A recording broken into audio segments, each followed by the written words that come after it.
तिल भर हो या हो पर्वत सी, सेवा हो निष्काम गुरु की।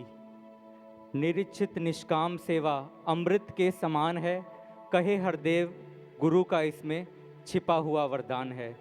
ऐसे ही भाव सत्संगत स्किट के माध्यम से हम सभी के समक्ष रखने के लिए लखनवी अंदाज में, पश्चिमी पूर्वी उत्तर प्रदेश के अंदाज में लखनऊ सेवा दल के ये सदस्य सत्संगत अपने भाव इस समय प्रकट करेंगे। आदाब भाईजान। अरे सलीम भाई, आदाब। आते भाई, अब आपकी तबीयत कैसी है? सदगुरु की रहमत है, पहले से काफी आराम है। आते भाई, आप तो निरंकारी मिशन के बहुत खिदमत कुशीद बंदे हैं और आप वर्दी पहनकर खूब खिदमत भी करते हो, फिर भी आप बीमार हो गए। सलीम भाई, यह जिस्म तो खाक की ढेरी है जो 5 तत्वों से मिलकर बनी है। खाने पीने या फिर मौसम के बदलने से तबीयत में उतार चढ़ाव आना तो लाजमी है। और रही बात सेवा दल की वर्दी की, तो सेवा दल की वर्दी तो सदगुरु का वरदान होती है। तो आप इस मर्ज से शिफा होने के लिए अपने सदगुरु से दुआ क्यों नहीं करते? सलीम भाई, सदगुरु कामिल मुर्शद होते हैं।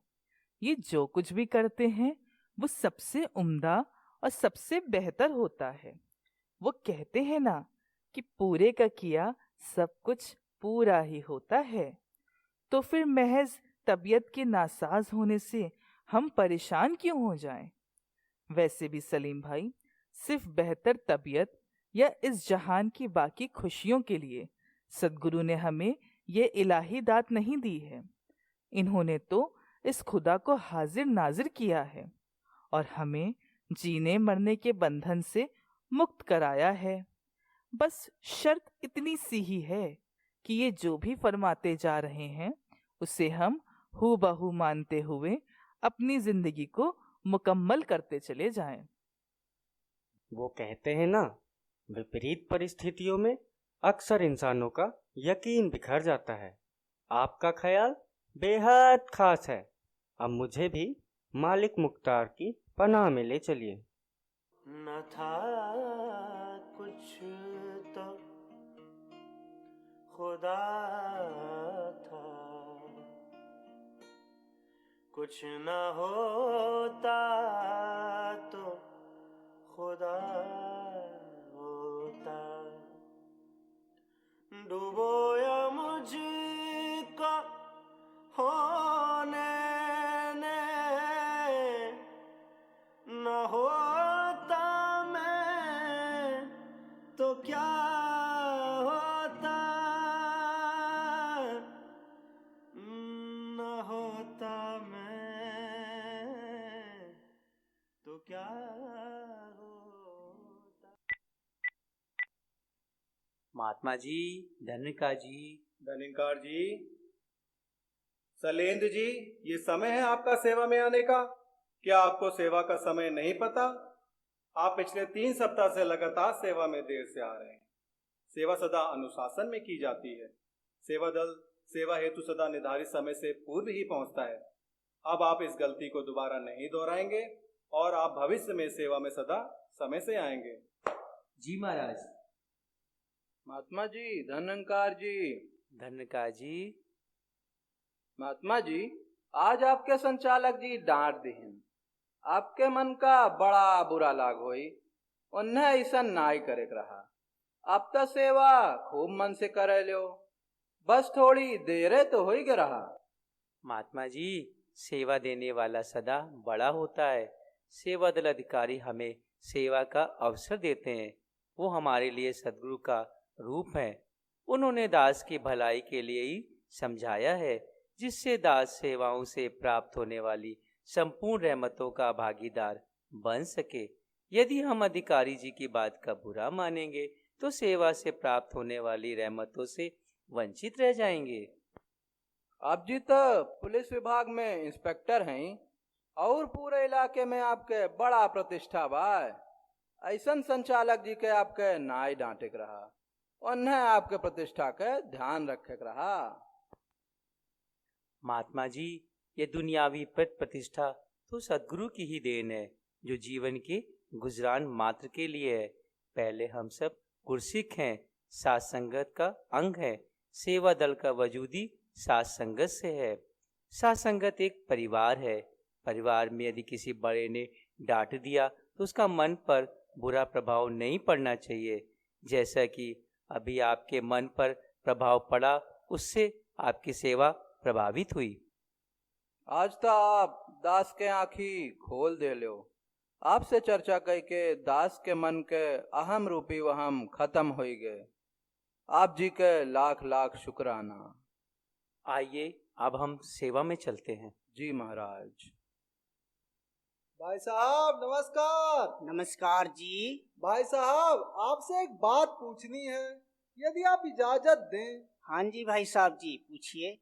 भाई साहब मेरी दुकान सत्संग भवन के सामने ही है और मैंने आपको बहुत लंबे समय से सत्संग भवन में सेवा करते देखा है, लेकिन आज भी आप धन रूप से कमजोर ही हैं। भाई साहब जी, प्रभु भक्ति तन या उससे जुड़े माया का विषय नहीं है। सेवा का फल और अधिक सेवा होता है। जब गुरु खुश होते हैं तब सेवा देते हैं। किंतु भाई साहब ये भी तो कहावत है, भूखे भजन न होए गोपाला। और आप तो अपने सद्गुरु को ही भगवान मानते हैं। भक्ति करने के लिए इस तन की जरूरतों का ध्यान भी तो भगवान ने ही रखना चाहिए। भाई साहब जी, सदगुरु ने दास के परिवार के जीवन यापन के लिए भरपूर दिया है। कबीर दास जी ने अभी तो कहा है, साईं इतना दीजिए जामे कुतुम समाए, मैं भी भूखा न रहूं साधु न भूखा जाए। रही बात निर्धन और धनवान होने की यह तो एक मानसिकता मात्र है। धनवान व्यक्ति की और अधिक धन प्राप्ति करने की इच्छा के कारण वे हमेशा परेशान ही रहता है, जबकि कम धन कमाने वाला व्यक्ति यदि उतने में ही संतुष्ट है वह सुखी रहता है। तुलसीदास जी ने अभी तो कहा है, गोधन गज धन बाज धन और रतन धन खान, जब आवे संतोष धन सब धन धूल समान। अरे भाई साहब, मेरे लिए धन ही भगवान है और उसे कमाना ही मेरी भक्ति है। भाई साहब जी, मीराबाई तो रानी थी रानी। यदि भक्ति का संबंध माया से होता तो कभी भी धन वैभव त्याग कर संत रविदास जी की शरण में न जाती। आपने तो भक्ति का अर्थ ही कुछ अलग निकाल लिया है। अरे भाई साहब, भगवान को मायापति भी तो कहा जाता है, तो फिर आप अपने सद्गुरु से माया तो मांग ही सकते हैं।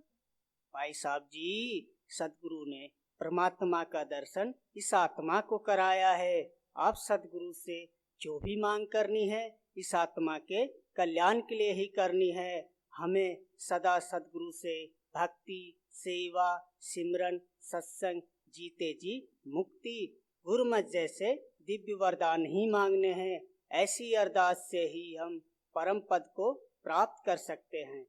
भाई साहब, मैंने तो हमेशा शरीर और उसकी जरूरतों तक ही अपनी भक्ति को सीमित रखा था।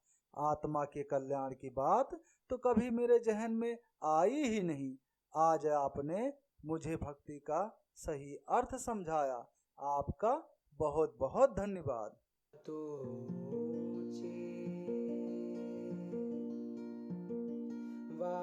सेवा कहलांदी जो होवे निष्काम निराचित ओ सद्गुरु